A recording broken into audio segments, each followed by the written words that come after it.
ആരാണെന്ന് തനിക്കറിയാമേലെങ്കിൽ താൻ എന്നോട് ചോദിക്ക് താൻ ആരാണെന്ന്.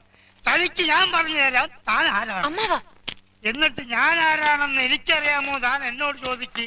അപ്പൊ തനിക്ക് ഞാൻ പറഞ്ഞു തരാം താൻ ആരാണ്. ഹിന്ദുക്കൾക്ക് ഇവൻ മഹിരാവണൻ, ഇസ്ലാമിൽ അവൻ ഇബലീസ് എന്ന് പറയും. ക്രിസ്ത്യാനികൾക്കിടയിൽ അവൻ ഒരു പേരേ ഉള്ളൂ, ലൂസിഫർ.